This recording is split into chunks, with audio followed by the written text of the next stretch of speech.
जय हिंद दोस्तों, स्वागत है आपका मेरे YouTube चैनल इंग्लिश अड्डा बाय महेश सर, जहां मिलता है आपको इंग्लिश के कठिन से कठिन कॉन्सेप्ट का बहुत ही इजी वे में सलूशन, और वो भी बहुत ट्रिक के माध्यम से। तो शुरू करते हैं आज का टॉपिक। आज का टॉपिक हमारा बहुत ही साधारण सा टॉपिक है। सुनने को तो ये साधारण है, कहने को तो ये साधारण है, लेकिन इसका इम्पोर्टेंस बहुत ही बड़ा है, बहुत बड़ा इम्पैक्ट करता है ये। ठीक है, तो मैं ये आज टॉपिक जो बताने जा रहा हूँ, इसका एक बहुत बड़ा रीज़न है। रीज़न ये है कि इसके बाद जो मैं वीडियो लाने वाला हूँ, जो सीरीज़ लाने वाला हूँ, वो टेंस से रिलेटेड है, जिसमें मैं एक एक टेंस को बहुत ही डीपली, बहुत ही डिटेल से पढ़ाने वाला हूँ, चाहे वो प्रेजेंट इंडेफिनिट हो, चाहे कॉन्टिन्यूअस हो, परफेक्ट कॉन्टिन्यूअस और सभी के।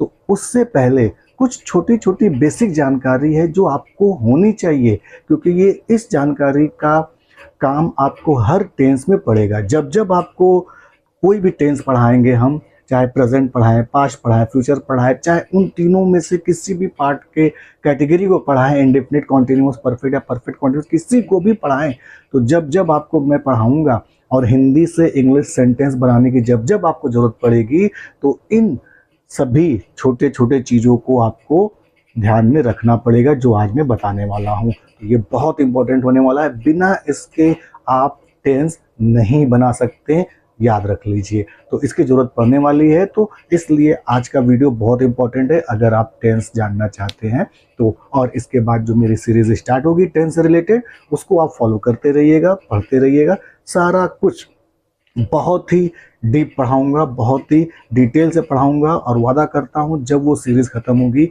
आप अपने आप को कैपेबल मानेंगे, आप अपने आप को इस तरह से समझ पाएंगे कि आपके दिमाग में कोई भी सेंटेंस हिंदी का होगा, उसको आप इंग्लिश में कन्वर्ट करने में एकदम सक्षम हो जाएंगे। ये मेरा आपसे प्रॉमिस है। ठीक है, तो शुरू करते हैं आज का टॉपिक। अगर आपको टेंस पढ़ाना है तो टेंस से पहले ये बेसिक चीज़ें आपको पता होनी चाहिए, जो बहुत ज़रूरी है। ठीक है, तो आइए स्टार्ट करते हैं। तो ये बेसिक चीज़ें है क्या, उसमें कुछ छोटी छोटी चीज़ें, दो तीन टॉपिक मैं आपको बताना चाहूँगा।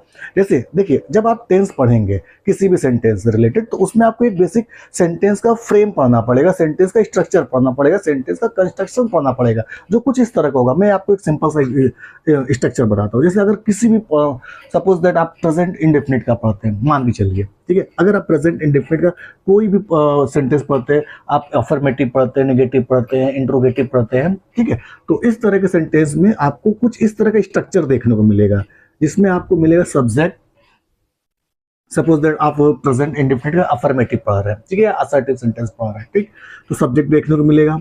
उसमें फिर आपको हेल्पिंग वर्ब देखने को लगाना पड़ेगा। ये सेंटेंस का स्ट्रक्चर होता है, ये एक तरह से मैथमेटिक्स का फॉर्मूला होता है। जिस तरह से मैथ का फॉर्मूला होता है, उसमें आप मैथ के सारे इनपुट्स अपने अपने जगह पर रख देते हो और उसको सॉल्व करते हो, बाय अपने आप सारा आंसर निकल आता है। सेम वैसे इंग्लिश में ये हिंदी टू इंग्लिश सेंटेंस को कन्वर्ट करने का ये फॉर्मूला होता है। कंस्ट्रक्शन बोलते हैं इसे, स्ट्रक्चर बोलते हैं, सेंटेंस का फ्रेमिंग बोलते हैं, कुछ भी भाषा में समझ जाइए। ठीक है, तो उसी फ्रेमिंग में आप जब सेंटेंस के एक एक पार्ट को रखना शुरू करते हो, तो अपने आप सेंटेंस हिंदी से इंग्लिश में क्या होता है, कन्वर्ट हो जाता है। बस वही चीज़ है ये। ठीक है, तो सब्जेक्ट होता है असर्टिव सेंटेंस की अगर हम बात करें, सब्जेक्ट आपको देखने को मिलेगा पहले, फिर हेल्पिंग देखने को मिलेगा। और क्योंकि सेंटेंस असर्टिव होता है, तो असर्टिव होता है तो उसमें नेगेटिव भी होने की संभावना होती है। तो यदि सेंटेंस नेगेटिव होगा, यानी यदि नॉट होगा, तो नॉट भी देखने को मिलेगा। और वर्ब का फॉर्म देखने को मिलेगा, ऑब्जेक्ट देखने को मिलेगा, और फिर अदर वर्ड, इट मीन्स जो भी अन्य बचते हैं। तो अब इसमें देखिए, इस स्ट्रक्चर में खास बात क्या है उसको हम समझते हैं। खास बात ये है कि ये जो हेल्पिंग वर्ब है, जब भी मैं टेंस पढ़ाऊंगा, सपोज दैट ये अभी आप पढ़ रहे थे असर्टिव सेंटेंस, किसका, प्रेजेंट इंडेफिनिट का।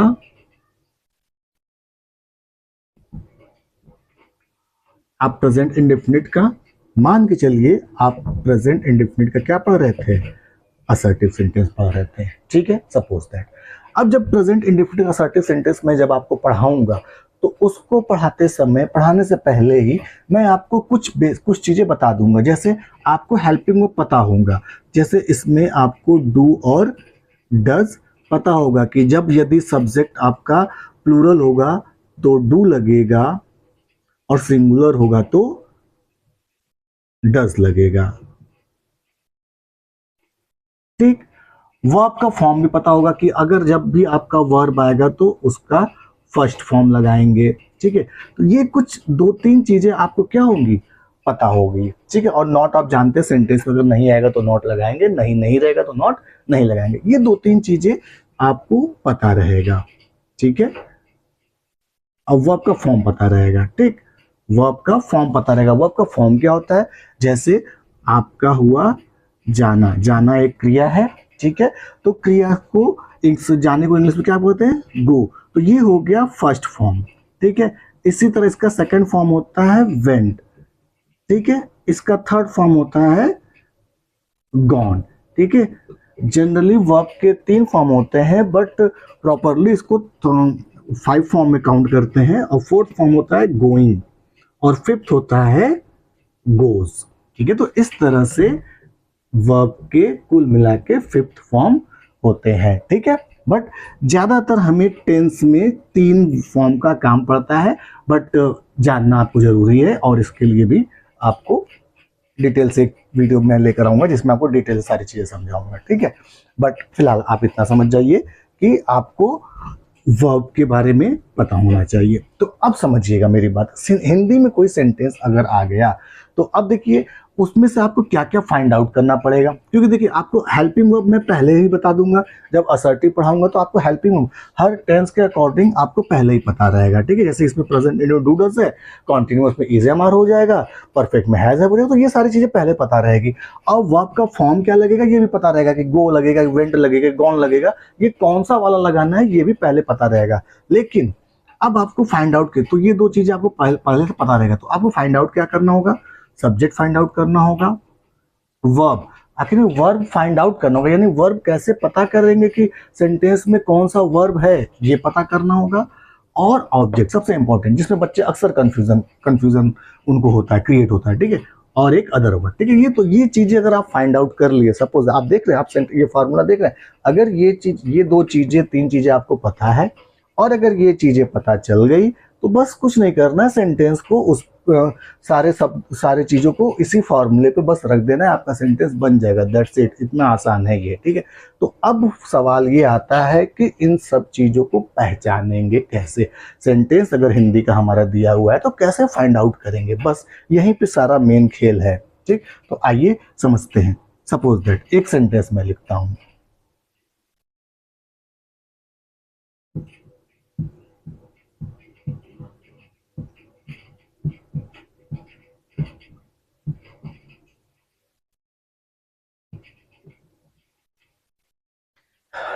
रवि एक पत्र लिखता है।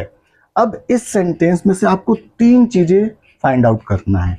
पहला, आपको सब्जेक्ट फाइंड आउट करना है, दूसरा आपको वर्ब फाइंड आउट करना है, तीसरा आपको ऑब्जेक्ट फाइंड आउट करना है, ठीक है। 3 चीजें आपको फाइंड आउट करनी है, ठीक है। सब्जेक्ट, वर्ब और ऑब्जेक्ट। अगर हिंदी की बात करें तो सब्जेक्ट को हिंदी में क्या कहते हैं, कर्ता कहते हैं, ठीक है। और वर्ब को हिंदी में क्या कहते हैं, क्रिया कहते हैं। और ऑब्जेक्ट को हिंदी में क्या कहते हैं, कर्म कहते हैं, ठीक है। हालांकि हिंदी का कभी आपको यूज होने वाला नहीं है, बट फिर भी समझ लीजिए, ठीक। तो इस तरह से आपको इतनी 3 चीजें फाइंड आउट, आप देख रहे हैं अगर ये तीनों फाइंड आउट हो गया तो आप सब्जेक्ट जो होगा यहाँ रख देंगे, वर्ब जो होगा वो यहाँ रख देंगे उसके फॉर्म के हिसाब से जो भी टेंस अलाउ करेगा, और ऑब्जेक्ट यहाँ रख देंगे। और अदर वर्ड, अगर इसके अलावा, अदर वर्ड क्या होता है, इन सब के अलावा अगर कुछ भी बचता है तो उसको अपने हिसाब से अरेंज करके अदर वर्ड में लिख देते हैं, तो वो बचता है अदर वर्ड, ठीक है। तो अगर ये चीजें हो गई तो हमारा सेंटेंस इजीली क्या होगा, फॉर्म हो जाएगा, बिल्कुल फॉर्म हो जाएगा, ठीक।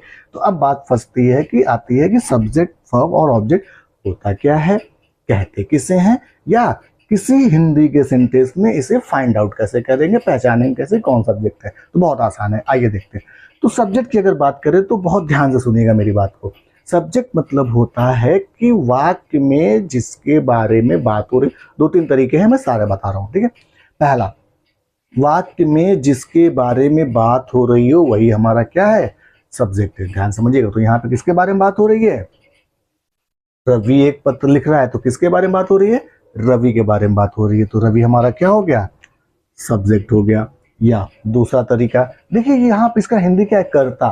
करता यानी करने वाला। सब्जेक्ट में जो करने वाला वाक्य में जो करने वाला होता है वही हमारा क्या होता है, सब्जेक्ट होता है। तो देख लीजिए भाई, यहाँ पे इस पूरे सेंटेंस में रवि एक पत्र लिखता है, तो यहाँ पे करने वाला यानी काम करने वाला कौन है, रवि है। इस तरह से भी पहचान सकते हैं। इसमें भी अगर कंफ्यूजन है, कोई दिक्कत है, तो बहुत ही सिंपल सी बात है, अगर आपको सब्जेक्ट पहचानना है तो सिंपल सा एक काम करिए, वाक्य से प्रश्न करिए कौन, एक शब्द में जो आंसर मिलेगा वही आपका सब्जेक्ट होगा। कौन एक पत्र लिखता है, रवि। ठीक है, सब्जेक्ट पहचानने के लिए वाक्य से आपको क्या करना होगा, कौन लगा प्रश्न करना होगा, कौन एक पत्र लिखता है, एक वाक्य में एक शब्द में जो आंसर मिलेगा वही हमारा क्या हो जाएगा, सब्जेक्ट हो गया, रवि। ठीक है, दैट्स इट। अब आइए वर्ब। वर्ब के बारे में बात करते हैं। वर्ब मतलब होता है क्रिया। तो जिस शब्द से ही लग रहा है क्रिया, यानी कि काम जहां पर हो, जो वह शब्द जो यह दिखाए कि वहां कोई क्या हो रहा है, कार्य हो रहा है। तो आप इस वाक्य को पढ़ के बता सकते हैं कि कौन सा शब्द है जो कार्य दर्शा रहा है। तो रवि एक पत्र लिखता है, तो आप समझ सकते हैं यहाँ पे क्या है, लिखने का काम जो है वो कार्य दर्शा रहा है। या और आसान करते हैं, सब्जेक्ट के द्वारा किया जाने वाला कार्य ही क्या होता है, वर्ब होता है या क्रिया होता है। तो यहाँ है सब्जेक्ट रवि, रवि के द्वारा काम क्या किया जा रहा है, लिखने का काम किया जा रहा है। ठीक है, ये भी तरीका है, पहचान लीजिए। या एक और तरीका है, सब्जेक्ट के द्वारा किया जाने वाला कार्य रवि। या दूसरा तरीका है कि अगर आपको प्रश्न करना हो क्या कर, दोनों। ठीक है, तो ये अगर लगाकर प्रश्न करेंगे, जो आंसर मिलेगा वही आपका सब्जेक्ट हो जाएगा। ठीक, सॉरी माफ करिएगा, वर्ब हो जाएगा। ठीक है, तो रवि एक पत्र क्या करता है, आंसर क्या मिल रहा है, लिखता है। तो ये हो गया आपका वर्ब, ये था आपका सब्जेक्ट, ये मिल गया आपका वर्ब। ठीक है, एक शब्द में आंसर मिल रहा है एकदम। देख लीजिए भाई, सब्जेक्ट क्या था, कौन एक पत्र लिखता है, रवि। एक शब्द में आंसर मिल गया, सब्जेक्ट मिल गया। और रवि एक पत्र क्या करता है, लिखता है, ये आपका मिल गया क्या, वर्ब। ठीक है, सेम उसी तरह ऑब्जेक्ट। आइए ऑब्जेक्ट के बारे में बात करते हैं। ऑब्जेक्ट क्या होता है, ध्यान से सुनिएगा। अगर इसके कॉन्सेप्ट की बात करें, डेफिनेशन की बात करें या इसके तरीके की बात करें, तो क्या होता है, सब्जेक्ट जो कार्य करता है, ठीक है, सब्जेक्ट जो कार्य करता है, उस कार्य का असर जिस पे पड़ता है वही हमारा सब ऑब्जेक्ट होता है। ठीक है, ये इसका कॉन्सेप्ट है। ठीक है, सब्जेक्ट द्वारा किया जाने वाला कार्य, उस कार्य का जो असर जिस पे पड़ता है वही हमारा ऑब्जेक्ट होता है। देखो भाई, सब्जेक्ट क्या कर रहा है, सब्जेक्ट रवि, रवि काम क्या कर रहा है, लिखने का, और लिखने का असर किस पे पड़ रहा है, पत्र पे। तो जो सब्जेक्ट काम करता है उसका असर जिस पे पड़ता है वही हमारा क्या होता है, ऑब्जेक्ट होता है। या दूसरा तरीका सिंपल, जैसा कि ये सब था, तो इसमें आप प्रश्न करिए क्या या किसे। ठीक है, दोनों में से कोई एक प्रश्न करिए जिसका आंसर आपको मिल जाएगा। दोनों में से कोई एक ही फिट होगा एक टाइम पे, और जो एक वर्ड में आंसर मिलेगा या दो तीन शब्दों का साथ एक साथ आंसर मिलेगा वही हमारा क्या हो जाएगा, ऑब्जेक्ट हो जाएगा। देख लीजिए। ठीक है, अब देखिए ऊपर भी क्या है नीचे भी क्या है, लेकिन ऊपर वाले में ध्यान दीजिए, क्या कर का आंसर मिलना चाहिए, और नीचे में सिर्फ क्या का आंसर मिलना चाहिए। दोनों में डिफरेंस है, ध्यान रखिएगा। ठीक है, आइए देख लेते हैं। रवि एक पत्र क्या, ठीक है, रवि क्या लिखता है, एक पत्र। ठीक है, समझ में आया। ठीक है, रवि क्या लिखता है, एक पत्र। और अगर इसको करते तो क्या होता है, रवि एक पत्र क्या करता है, लिखता है। एकदम क्लियर है, एकदम डिफरेंस क्लियर है। कोई दिक्कत हो बिल्कुल कमेंट में बताइए, मैं उसको दूर करूंगा डाउट को। ठीक है, तो इस तरह से आप किसी भी सेंटेंस से सब्जेक्ट, ऑब्जेक्ट और वर्ब को फाइंड आउट कर सकते हैं, बिल्कुल कर सकते हैं। और अगर कर लिया तो देखिए भाई, सब्जेक्ट आपको मिल गया, सब्जेक्ट यहाँ पे लिख दिया, ऑब्जेक्ट हेल्पिंग वर्ब आपको पता रहेगा, हर टेंस के अकॉर्डिंग, हर सेंटेंस के अकॉर्डिंग बताऊंगा मैं। और यदि नॉट, यहाँ नॉट रहेगा तो नॉट लगाएंगे, नहीं रहेगा तो नहीं लगाएंगे। वर्ब आपको मिल गया, अब इसका फॉर्म क्या होगा वो आपको बताया जाएगा। ठीक है, ऑब्जेक्ट आपको मिल गया, और अदर वर्ड, इसमें अदर वर्ड था नहीं तो बात नहीं करेंगे, रहता तो उसको अरेंज करके लिख देते। तो इस तरह से आपका हिंदी टू इंग्लिश सेंटेंस बहुत ही इजीली क्या हो जाएगा, फ्रेम हो जाएगा। तो ये था आपका पहला टॉपिक जो आपको टेंस पढ़ने से पहले आना चाहिए। इसके अलावा और भी छोटी छोटी चीजें जो मैं अभी बताऊंगा, तो ये आपको इजीली फाइंड आउट करना चाहिए, किसी भी सेंटेंस में आपको पता होना चाहिए। अब यहाँ एक चीज और बात करते हैं, सर ऑब्जेक्ट में आपने किसे भी लिखवाया हुआ, इसका क्या यूज है, इसको किस तरह से हम समझेंगे, ठीक है। तो आइए देखते हैं, एक सेंटेंस में लिख के उसका भी एग्जाम्पल समझा देता हूं।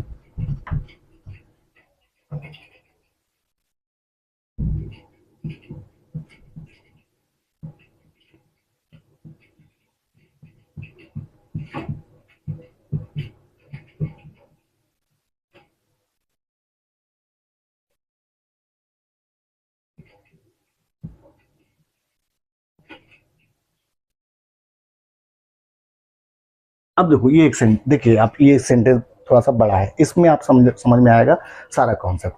अब देखिए वापस से सब्जेक्ट, रवि अपने पिताजी का व्यवसाय बर्बाद करता है, ठीक है। तो सब्जेक्ट कौन, रवि, सब्जेक्ट हो गया हमारा, ठीक है। रवि हमारा क्या हो गया, सब्जेक्ट। वर्ब, रवि अपने पिताजी का व्यवसाय क्या करता है, बर्बाद करता है, तो ये हमारा वर्ब हो गया, ठीक है। ऑब्जेक्ट, रवि किसे बर्बाद करता है, ध्यान समझिएगा, ठीक है। रवि किसे बर्बाद करता है, अपने पिताजी का व्यवसाय, ये हो गया हमारा ऑब्जेक्ट, ठीक है। रवि अपने पिताजी का व्यवसाय बर्बाद करता है, क्या करता है रवि, या ऐसे भी देख सकते, रवि क्या करता है, अपने पिताजी, सॉरी क्या करता है का तो आंसर मिल गया, बर्बाद करता है, किसे बर्बाद करता है, अपने पिताजी का व्यवसाय, ठीक है। ऐसे आप समझ सकते हैं, ठीक है।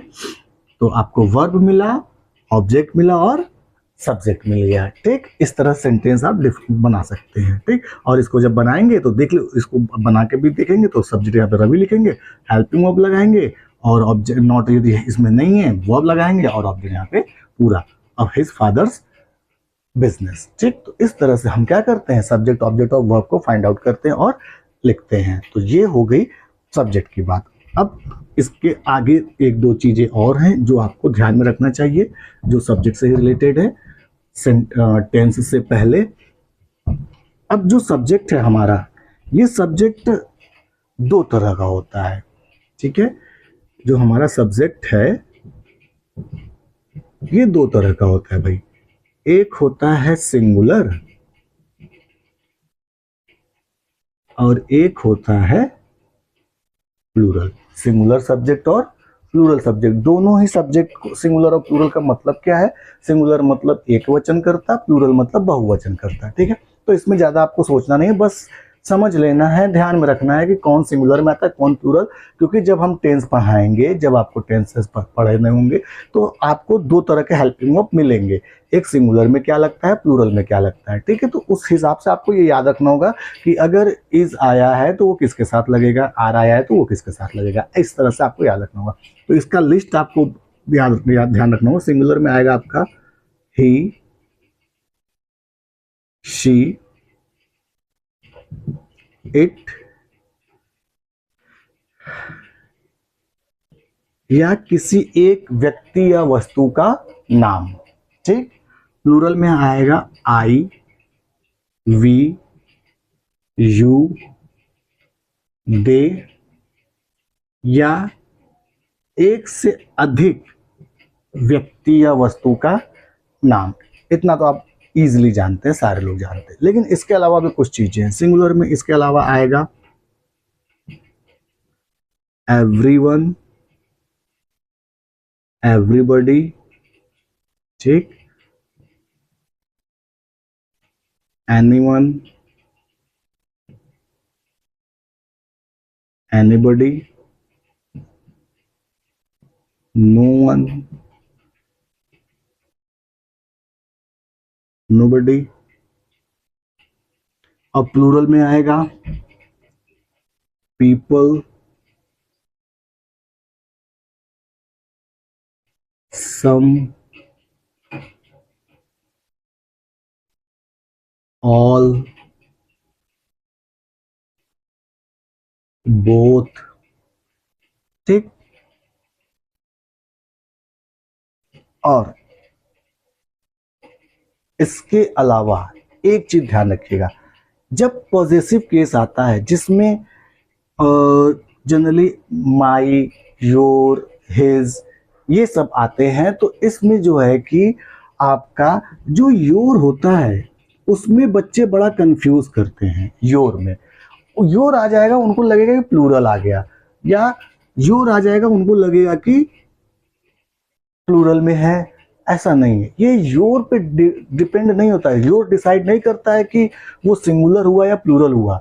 योर के बाद जो नाउन या प्रोनाउन आएगा वो डिसाइड करेगा कि वो सिंगुलर हुआ या प्लूरल हुआ। जैसे योर ब्रदर्स अगर आया तो ये प्लूरल हुआ। देखो योर लगा है बट ब्रदर्स आया, ब्रदर्स डिसाइड कर रहा है कि ये प्लूरल है। सेम वहीं पर योर ब्रदर ये डिसाइड कर रहा है कि ये सिंगुलर है, यानी ब्रदर बाद वाला है जो है वो डिसाइड करेगा कि ये सिंगुलर है कि प्लूरल है। सिर्फ योर, क्योंकि यू आता है प्लूरल में, इसकी वजह से देख के बच्चे अक्सर कंफ्यूज हो जाते हैं कि ये भी क्या होगा, प्लूरल होगा, लेकिन ऐसा बिल्कुल नहीं है। ठीक है, आप समझिएगा कि ये इसमें क्या होगा, प्लूरल में आएगा अगर बाद में प्लूरल होगा, और अगर बाद में सिंगुलर होगा तो वो सिंगुलर में आएगा। ठीक है, और इसमें एक चीज और है, समवन या समबडी। ठीक, तो ये हो गया आपका सिंगुलर और प्लूरल की लिस्ट। ठीक, ये आपको ध्यान रखना होगा। अब इसमें आपको सिंगुलर और प्लूरल बता दिया गया है, और जब आपको टेंस पढ़ाया जाएगा तो उसके साथ आपको सिंगुलर प्लूरल हेल्पिंग वर्ब बताया जाएगा, और उसके साथ आपको यूज करना होगा कि अगर सब्जेक्ट सिंगुलर है तो उसके साथ कौन सा हेल्पिंग वर्ब यूज होगा, अगर सब्जेक्ट प्लूरल है तो उसके साथ कौन सा हेल्पिंग वर्ब यूज होगा। ठीक है, इसका आप स्क्रीनशॉट ले सकते हैं, अपने पास नोट कर सकते हैं, और ये अभी हर एक टेंस में काम आएगा, जिसकी वजह से ये आपको जानना क्या है, बहुत ही जरूरी है। अब एक छोटी सी बात और एक लास्ट बात जिसमें आप सभी को पता होना चाहिए, जैसा कि ये सब्जेक्ट है तो ये सब्जेक्ट का एक अपना ऑब्जेक्टिव केस भी होता है। ऑब्जेक्टिव केस इन सेंस, अगर आ गया हिंदी में अपने शब्द आ गया, ध्यान रखिएगा, अगर हिंदी में क्या आ गया, अपने शब्द आ गया, अगर हिंदी में अपने शब्द आ गया तो हम क्या करेंगे। जैसे एक एग्जांपल मैं बताता हूं, इसे मिटा दूं, आप इसे नोट कर लीजिए, इसे मिटा देता हूं।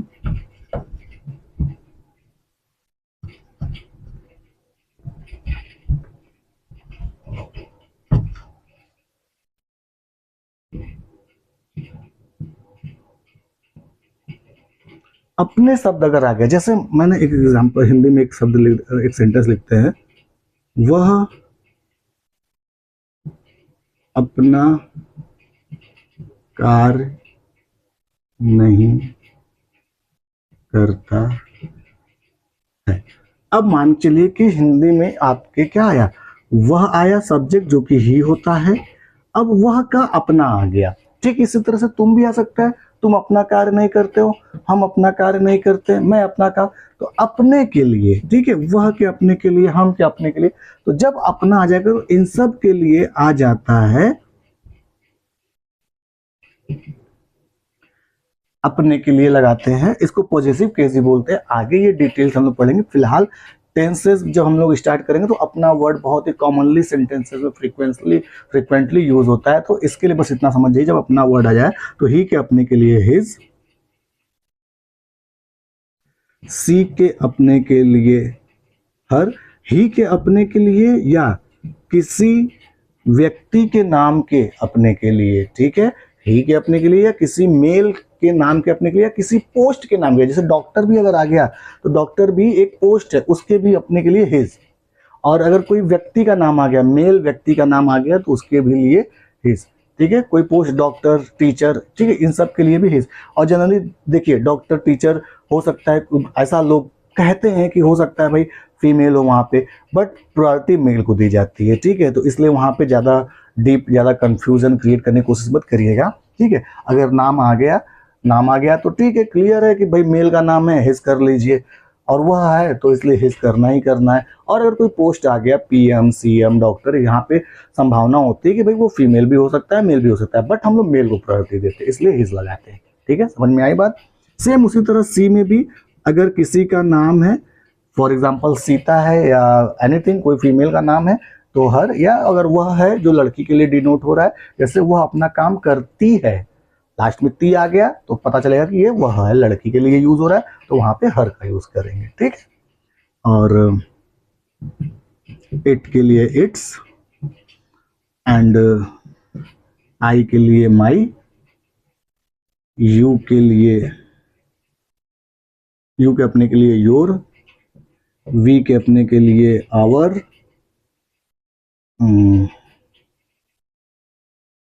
दे के अपने के लिए देयर, ठीक। और यहां दे भी एक से अधिक लोगों के लिए अगर बात हो रही है तो वहां पे भी दे वाला ही देयर यूज कर लेंगे, ठीक है। ठीक है, तो इस तरह से हम लोग क्या करेंगे, जब अपना शब्द आएगा और सब्जेक्ट के रूप में इधर ये आएगा और इसके अपने की बात होगी तो हम लोग ये यूज करेंगे, जिसको हम लोग पॉजेसिव केस भी बोलते हैं। इन सब को हम लोग क्या बोलते हैं, पॉजेसिव केस। पॉजेसिव केस मतलब जिसपे अधिकार जताना हो, ठीक है, अपना बताना हो, ठीक। इसको डिटेल से भी हम लोग पढ़ेंगे ये टॉपिक, ठीक है। तो ये छोटी छोटी बातें थी जो आपको जानना बहुत जरूरी था दोस्तों, क्योंकि इसके बिना आप टेंस बिल्कुल भी नहीं समझ पाते, हर जगह पे हर सेंटेंस में इसकी ज़रूरत पड़ती। सो इसलिए ये बताना आपको बहुत ही ज़रूरी था, ये छोटा सा वीडियो बनाना बिल्कुल भी ज़रूरी था। बिना इसके आप लोग टेंस के लिए हर समय परेशान होते, सर ये कहाँ से आ रहा है, इसको कैसे फाइंड आउट करेंगे, तो इसीलिए मैंने इस पर एक सेपरेट वीडियो बनाना बिल्कुल ज़रूरी समझा। और ये जब आपको क्लियर होगा तो आगे अब जो भी मैं टेंस से रिलेटेड सीरीज़ लाने वाला हूँ उसमें आपको सारी चीज़ें एकदम क्रिस्टल क्लियर समझ में आएंगी, बार बार आपको पीछे के चीज़ों को जानने की ज़रूरत नहीं पड़ेगी। आई होप आपको मेरी बातें समझ में आई होंगी और इसी तरह से आप अपना प्यार बना के रखेंगे। धन्यवाद, जय हिंद। और अगर सब कुछ समझ में आ रहा है, चीज़ें अच्छी लग रही हैं तो चैनल को प्लीज़ सब्सक्राइब करिए, लाइक और शेयर करना ना भूलें और कमेंट जरूर करें।